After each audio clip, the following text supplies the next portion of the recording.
The city of Savannah is getting ready for its biggest day of the year, St. Patrick's Day.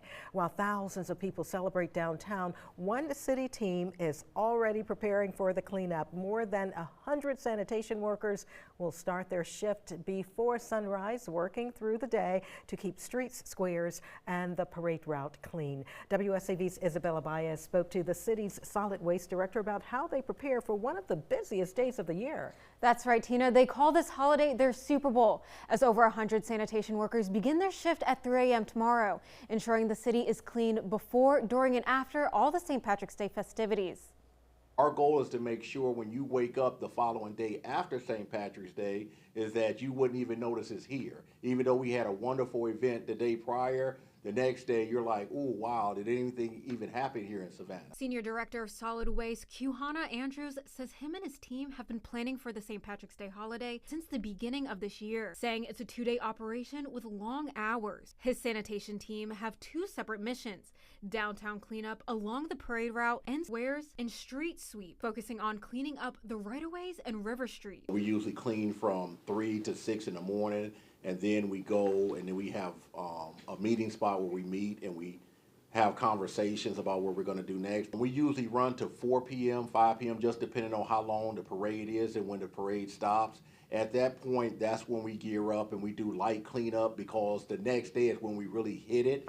So we come right back at 3 a.m. Wednesday morning, and then that's when we start the blunt of our heavy cleanup. St. Patrick's Day is the only day they run this big of an operation with such extensive hours. Andrew says the hardest part of the day is managing the amount of trash and recycling they collect. We collect anywhere from between 200 to 300 tons. You know, when on a St. Patrick's Day event, they were really getting it. Andrew says they are expecting to collect less trash this year due to the fact that the holiday falls on a weekday. However, Andrew reflects on the past years, saying he remembers seeing trash for miles. I've noticed that residents and visitors have been doing a better job in helping us with cleanup. I mean, I can go back several years when our parks and squares, and I'm going to just use the word trash. I mean, there's pictures that exist out there that show just mounds and mounds of trash.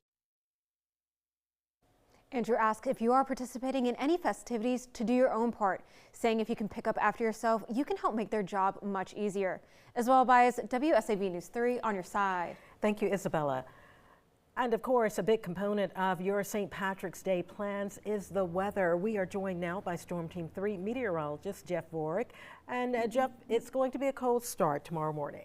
Certainly is, Tina, and lows in the 30s, wind chills in the 20s, and unfortunately, despite the history we've had the last 5 years of temperatures in the 70s and 80s, even last year, not a bad 66 degrees, especially for those marching in the parade.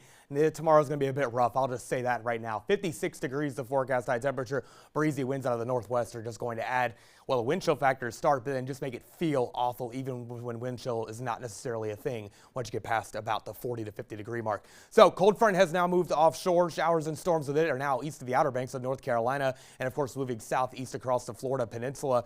We are going to be left with clearing skies tonight. That snow, not a factor here. We are gone and past that in our area. For your St. Patrick's Day, let's take a look. 33 will be the low temperature, 33 to 34 degrees to start. Wind chills 20s.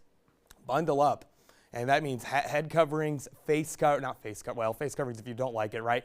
But, and you need those hands covered too if you really don't like it, but especially if you're getting out there set up early on.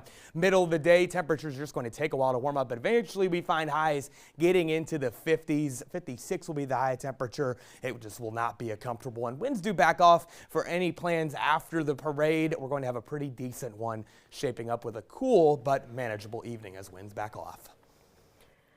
New tonight, Savannah's St. Patrick's Day celebrations include more than just the parade. One long-standing tradition held ahead of the holiday recognizes the city's deep military roots. The annual Sergeant William Jasper ceremony was held in downtown Savannah, honoring service members from across the region. The event is named after Revolutionary War hero William Jasper, who was fatally wounded during the siege of Savannah. Organizers say the ceremony uses his legacy as a way to thank the men and women who continue to serve today. Units that are in Savannah and in Fort Stewart and surrounding areas are, if there's something moving in the world, our people are involved, and we want the community to understand that and to be able to respect that and, take care of their families while they're deployed. Organizers say the ceremony also highlights the close connection between Savannah and nearby military communities, including service members stationed at Fort Stewart. St. Patrick's Day will bring thousands of people to downtown Savannah for parades and celebrations, and with those festivities comes large, loud crowds. Chatham Emergency Services CEO Chuck Kearns says parents should start by making sure kids are dressed for the weather, including warm layers or rain gear if needed. He also recommends bringing snacks, water, and even noise-canceling headphones for children who may be sensitive to the parade's loud atmosphere. And if a child does get separated, Kern says having a recent photo can help first responders quickly identify them. Another best practice is to take a picture of the child that morning in what they're wearing to the parade, so that if you do have to show it to a first responder to help you look for the child, they'll know exactly what they're wearing and what they look like. Kearns also encourages parents to talk with their children before heading out and remind them if they get lost, they should look for one of the first responders stationed along the parade route. And now it's Savannah's turn to party, everybody. Earlier today, members of the News 3 production team were out at Lafayette Square making preparations for the big day. Our coverage of the 2026 St. Patrick's Day Parade begins at 10 tomorrow morning. You can watch it live right here on WSAV, as well as our website, WSAV.com, and on our new WSAV Plus platform. You can find and download WSAV Plus through Roku, Apple TV, or Fire TV. We are following new developments in the deadly shooting on St. Helena Island. The man accused in the case is now facing additional charges as the investigation continues. WSAV's Danielle Cobb with the latest. Anthony Freeman is already facing 6 charges, including 4 counts of murder. But now he's looking at 20 charges in total. As the sheriff announced today, he's being served 14 more, including assault and battery. This case is not near completion.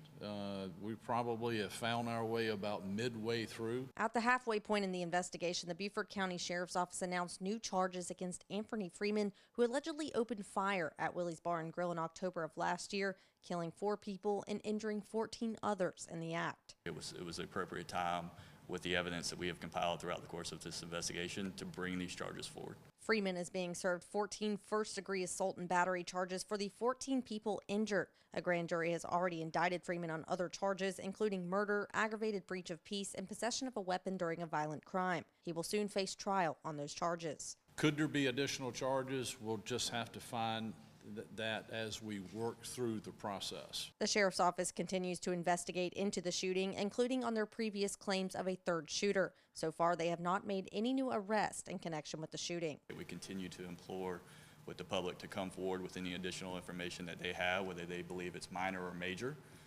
There's no fact or piece of information that they have that's not important to the sheriff's office. The sheriff's office is notifying the victims today of the charges and plans to serve Freeman in the Beaufort County Detention Center, where he's currently booked today. And the cases don't end with criminal charges. 4 victims have already filed civil lawsuits against the bar's owner, Willie Terrell, asking for monetary damages. Danielle Cobb, WSAV News 3, on your side.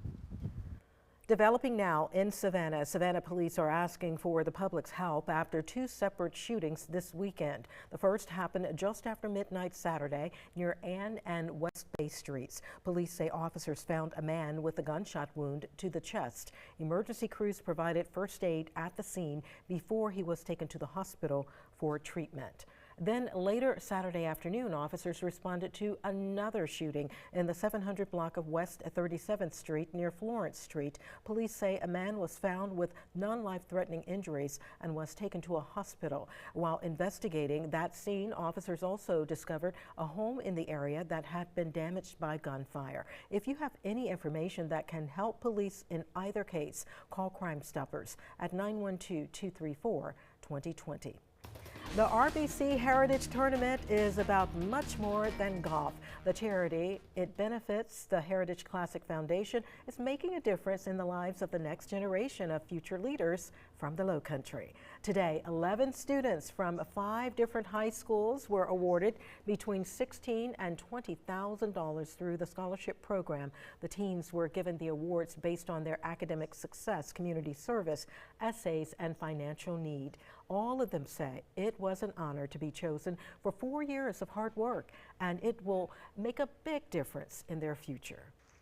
I feel honored that I was recognized for my leadership that I've displayed in my community and at my school, and it's something that I'm really excited to continue in my future and in college. It means so much. I can't nearly explain in words how much it means. It's life-changing. Everyone a part of the Lowcountry Foundation board has helped me so much, and I'm just so grateful for this opportunity.